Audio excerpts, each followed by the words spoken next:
Hi friends, வாங்க வீடியோக்குள்ளே போகலாம். ஒரு சிம்பிள் கால்குலேஷன் தான் இப்போ நான் உங்களுக்கு சொல்லி தர போகிறேன். ஜஸ்ட்டு எக்ஸலில் எப்படி நம்ம ஒர்க் பண்ணலான்றது, அதாவது ஆட் பண்ணுறது. இப்போ நீங்கள் ஒவ்வொன்றுத்துக்கும் வந்து கேல்ஸ் எடுத்து யூஸ் பண்ணுவீங்க. இங்கே வந்து எக்ஸலை பொறுத்த வரைக்கும் நீங்கள் அப்படி பண்ண தேவையில்லை, ஜஸ்ட்டு சம்ஸ் தான். அதை எப்படி ஒர்க் அவுட் பண்ணலான்னு பார்க்கலாம். இப்போது நீங்கள் வந்து காலம்ஸ்லாம் செலக்ட் பண்ண தேவையில்லை. ஜஸ்ட்டு நீங்கள் அந்த எங்கே வைக்கிறீங்களோ அந்த இடத்துல ப்ரெஸ் பண்ணிவிட்டு ஈக்குவல் சைன் போட்டுக்கோங்க. போட்டுட்டு SUM சம் டைப் பண்ணிக்கோங்க. டைப் பண்ணிவிட்டு ஷிஃப்ட் பண்ணிவிட்டு ஓப்பன் கோலன் போட்டுக்கோங்க. போட்டுட்டு இப்போ மேலே பாருங்கள் 7017 இருக்குது. அது இப்போ எந்த செல்லில் இருக்கு?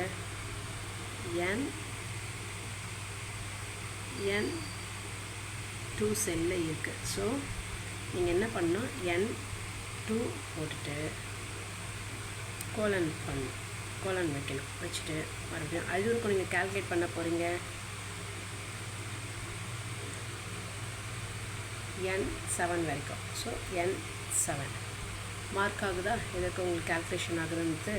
இப்போ கோலனை க்ளோஸ் பண்ணிவிடுங்க. க்ளோஸ் பண்ணிட்டு என்டர் கொடுத்தீங்கன்னா நீங்கள் கால்குலேஷன் பண்ணுறது வந்துடும். நீங்கள் தனித்தனியாக ஒவ்வொன்றுத்துக்கும் கால்குலேட் பண்ண வேண்டியது வேலை இருக்காது.